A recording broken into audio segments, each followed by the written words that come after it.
പറഞ്ഞാൽ ഒരു മുസ്ലിമിന് എന്ത് വന്നാലും അത് മുസീബത്താകാം, ബുദ്ധിമുട്ടാകാം. മാമിൻ മുസീബത്തിൻ തുസീബുൽ മുസ്ലിമ, ഒരു മുസ്ലിമിന് വരുന്ന ഏതു മുസീബത്തും ഇല്ലാ കഫറല്ലാഹു ബിഹാ അൻ, അതൊക്കെ അവനിക്ക് പാപങ്ങൾ പൊറുക്കാൻ, അല്ലാഹു മഗ്ഫിറത്ത് കൊടുക്കാൻ കാരണമാണ്.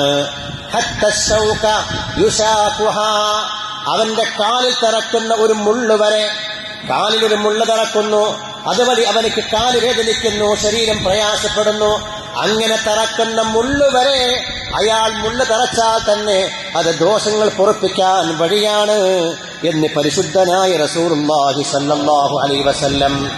എന്ന് പറഞ്ഞാൽ ഒരു മുസ്ലിമായ ഒരാളെ സംബന്ധിച്ചിടത്തോളം എന്തു വന്നാലും അതൊക്കെ പാപങ്ങൾ പൊറുപ്പിക്കാൻ മഗ്ഫിറത്തിന്റെ വഴിയാണ്. അവൻ ചെയ്യുന്ന നന്മകളെല്ലാം അവന്റെ പാപങ്ങൾ പൊറുപ്പിക്കാൻ വഴിയാണ്. അതോടൊപ്പം തന്നെ റബ്ബിനോട് നിരന്തരമായി നമ്മൾ ദുആ ചെയ്തുകൊണ്ടിരിക്കുക, അള്ളാഹിനോട് മനസ്സറിഞ്ഞ് പ്രാർത്ഥിച്ചുകൊണ്ടിരിക്കുക. അങ്ങനെ നാം ചെയ്താൽ യബ്ന ആദം ലൗ ബലഗത് ദുനൂബുക അനാന സമാ, ആകാശം മുട്ട ദോഷങ്ങൾ നീ ചെയ്തു, ഭൂമിയിൽ നിന്ന് നീ ചെയ്ത ഓരോ പാപങ്ങളും ഇങ്ങനെ അട്ടിവെച്ചാൽ അങ്ങ് ആകാശം മുട്ട ദോഷങ്ങളുണ്ട്. എന്നിട്ട് നീ എന്നോട് പൊറുക്കല്ല ചോദിക്കുന്നു, ഗഫർതു ലക വലാ ഉബാലി, നിനക്ക് ഞാൻ പൊറുത്തോളാം. ആകാശം മുട്ട ദോഷങ്ങളുണ്ടല്ലോ, അത് പ്രശ്നമാക്കണ്ട, അത് വിഷയമാക്കണ്ട, ഞാൻ പൊറുത്തോളാമെന്ന് റഹീമായ ഗഫൂറായ അല്ലാഹ്. ചിന്തിക്കണം നമ്മൾ. അല്ലാഹ് പറയുകയാണ്, ഭൂമി നിറയെ നിങ്ങൾ തെറ്റുകൾ ചെയ്തു കൂട്ടി, എന്നോട് നീ ഒന്നിനെയും പങ്കു ചേർക്കാതെ ശിർക്ക് വെക്കാതെ എന്റെ അടുക്കലേക്ക് വന്നാൽ ഭൂമി നിറയെ മഗ്ഫിറത്ത് നിനക്ക് ഞാൻ തരാമെന്ന് റബ്ബ് പറയുന്നുണ്ട് എന്ന് മുഹമ്മദ് റസൂലുള്ളാഹി സ്വല്ലല്ലാഹു അലൈഹി വസല്ലം. എന്തുകൊണ്ട് മുഅ്മിനീങ്ങളെ, ഒരു മുഅ്മിനായ ഒരാളെ സംബന്ധിച്ചിടത്തോളം തെറ്റുകൾ വന്നാൽ, അബദ്ധങ്ങൾ വന്നാൽ അവർക്കൊരു ബേജാറുണ്ടാകും, പേടിയുണ്ടാകും. അതേ മുഅ്മിൻ എങ്ങനെയാണ്? തെറ്റ് വന്നാൽ ഭയമുണ്ടാകും. മുനാഫിഖിനോ ആ പേടി ഉണ്ടാകില്ല. മുനാഫിഖിന് തെറ്റുകൾ ചെയ്യുമ്പോൾ പേടി ഉണ്ടാകില്ല. റസൂലുള്ളാഹി ഉദാഹരിച്ചല്ലോ. ഇമാം ബുഖാരി പറയുന്ന ഹദീസാണ് റഹിമഹുല്ലാഹ്. ഒരു മുഅ്മിനായ മനുഷ്യൻ അവൻ തെറ്റ് ചെയ്തു പോയാൽ, തെറ്റുകൾ വരാം, തെറ്റുകൾ ചെയ്തു പോയാൽ അവൻ ഒരു മലയുടെ, ഒരു പർവ്വതത്തിന്റെ ചുവട്ടിൽ ഇരിക്കുന്നവരെ പോലെയാണ്. ആ മലയുടെ മുകളിൽ നിന്ന് ഒരു കല്ലിങ്ങനെ ഉരുണ്ടു വരാൻ നിൽക്കുന്നുണ്ട്.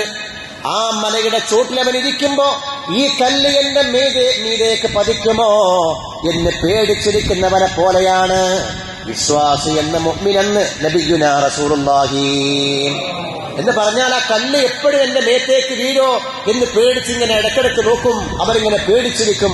ഇതുപോലെയാണ് മുഅ്മിൻ. അവനൊക്കെ തെറ്റ് വന്നു പോയാൽ അവൻ ചിന്തിച്ചു പോകും, പടച്ചോനെ അള്ളാഹ് എനിക്ക് പൊറുക്കൂലേ എന്ന ബേജാറിൽ, ഭയപ്പാടിലുണ്ടാകും. വഇന്നൽ ഫാജിറ, എന്നാൽ തമ്മാടിയായ മനുഷ്യൻ യറാ ദുനൂബഹു, അവൻ ദോഷങ്ങൾ ചെയ്ത് കാണും, അബദ്ധങ്ങൾ ചെയ്ത് കാണും. അവൻ ദോഷങ്ങളെ കാണുക കദുബാബിൻ മർറ അലാ അൻഫിഹി, അവന്റെ മൂക്കിന്റെ മുമ്പിലൂടെ ഒരു ഈച്ച അങ്ങ് പാറിപ്പോയി. മൂക്കിലൊരു ഈച്ച വന്നിരുന്നാൽ നമ്മളങ്ങ് തട്ടിക്കളയും, ഒരു തട്ട്, അത് നവർമ്മയില്ലാക്കും. അതുപോലെ തെറ്റുകളെ നവർമ്മയില്ലാക്കുന്നവനാണ്. തെറ്റുകൾ ചെയ്താൽ ഭയപ്പാടില്ലാത്തവനാണ് മുനാഫിഖ്. മുനാഫിഖിന്റെ അവസ്ഥ അതാകും. മുഅ്മിനാണെങ്കിലോ അവനിക്ക് വന്നുപോയ തെറ്റിൽ വലിയ വിഷമങ്ങൾ ഉണ്ടാകുമെന്ന്, വലിയ പ്രയാസമുണ്ടാകുമെന്ന് അള്ളാന്റെ പ്രവാചകൻ നബി മുഹമ്മദ് മുസ്തഫ സല്ലല്ലാഹു അലൈഹി വസല്ലം. അതുകൊണ്ട് മുഅ്മിനീങ്ങളെ, നമുക്കങ്ങനെയുള്ളൊരു മനസ്സ് വേണം. അബദ്ധങ്ങൾ വന്നാൽ പടച്ചവനെ തെറ്റുപറ്റിയല്ലോ എന്ന് ചിന്തിക്കുന്ന, അങ്ങനെ റബ്ബിനോട് പ്രാർത്ഥിക്കുന്ന ഒരു മനസ്സുണ്ടാവണം. മാത്രമല്ല, തെറ്റുകൾ ചെയ്യാതിരിക്കാൻ വേണ്ടി പരമാവധി നമ്മൾ ശ്രമിക്കുകയും ചെയ്യണം. തെറ്റ് ചെയ്യാൻ വേണ്ടി ഒരുങ്ങി നിൽക്കരുത്. തെറ്റുകൾ ചെയ്യാൻ ഉറച്ചു തീരുമാനിച്ചു നിൽക്കരുത്. അതൊരു പക്ഷേ നമ്മുടെ ഏറ്റവും വലിയ പരാജയമാകും. 200 കൊല്ലം ആരാധന നടത്തിയ ഒരു മനുഷ്യനെ കുറിച്ച് പറയുന്നുണ്ട്. ബനൂ ഇസ്രായേൽ ജീവിച്ചു പോയ ഒരാളാണ്. ബനൂ ഇസ്രായേൽ ജീവിച്ചു പോയ നല്ല ഒരു ആബിദായ മനുഷ്യനാണ്. അങ്ങനെ അയാൾക്കൊരു ആഗ്രഹം, ഒന്ന് ഇബ്ലീസിനെ കാണണം.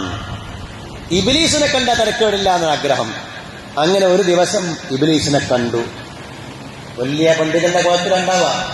ഇബ്ലീസിനെ കണ്ടപ്പോ ചോദിച്ചു, അല്ല എനിക്കൊരു കാര്യം മാത്രം പറഞ്ഞു തരണം, എനിക്ക് എത്ര ആയുസ്സുണ്ട് എന്ന് ഇബ്ലീസിനോട് ചോദിച്ചു. ഈ ആബിദായ മനുഷ്യൻ, ബഹുമാനപ്പെട്ട ഉലമായി രേഖപ്പെടുത്തിയ സംഭവമാണ്. ഇബ്നു ജസരിയെ പോലെയുള്ള മഹാന്മാർ പറഞ്ഞിട്ടുണ്ട്, എനിക്കെത്ര ആയുസ്സുണ്ട്. അപ്പൊ ഇബ്ലീസ് പറഞ്ഞു, ഇബ്ലീസ് എങ്ങനെയായും ശത്രുവല്ലേ, ഓ നമ്മളെ വഞ്ചനയിൽപ്പെടുത്താനേ ഉദ്ദേശിക്കുള്ളൂ. അവൻ പറഞ്ഞു, നിനക്ക് ഇനി 200 വയസ്സ് കൂടി ഉണ്ട് എന്ന്, 200 കൊല്ലം കൂടിയുണ്ട് എന്ന്. അപ്പൊ ഇയാൾ മനസ്സുകൊണ്ട് കരുതി, 200 കൊല്ലം ഇനിയുണ്ടല്ലേ, കാര്യപ്പെട്ട ആള് പറഞ്ഞതല്ലേ, അതുകൊണ്ട് ഒരു 150 കൊല്ലം എങ്ങനെയെങ്കിലും ജീവിക്കാം, പിന്നെ 50 കൊല്ലം ഉണ്ടല്ലോ, ആ 50 കൊല്ലം നന്നായി തൗബ ചെയ്ത് നല്ല നിലക്ക് ജീവിക്കാം എന്നയാൾ തീരുമാനിച്ചു എന്നാണ്. അങ്ങനെ അയാൾ ഉറപ്പിച്ചു, 150 കൊല്ലം ഇനി അടിച്ചു പൊളിച്ച് തോന്നിയതുപോലെ ജീവിക്കാം, പിന്നെ ഒരു 50 കൊല്ലം. പക്ഷേ അല്ലാഹു സുബ്ഹാനഹു വ തആല അതിന്റെ തീരുമാനം ഇബ്ലീസല്ല പറഞ്ഞിരിക്കുന്നത്. അന്ന് രാത്രി അവൻ തീരുമാനിച്ച് തെറ്റ് ചെയ്യാൻ വേണ്ടി പോകുന്നു. ആ തെറ്റ് ചെയ്യാൻ വേണ്ടി പോകുമ്പോൾ അയാളങ്ങ് മരിക്കുകയാണ്. അയാളങ്ങ് മരിച്ചു, അയാൾ നരകത്തിന്റെ അവകാശിയായി എന്ന് മഹാന്മാർ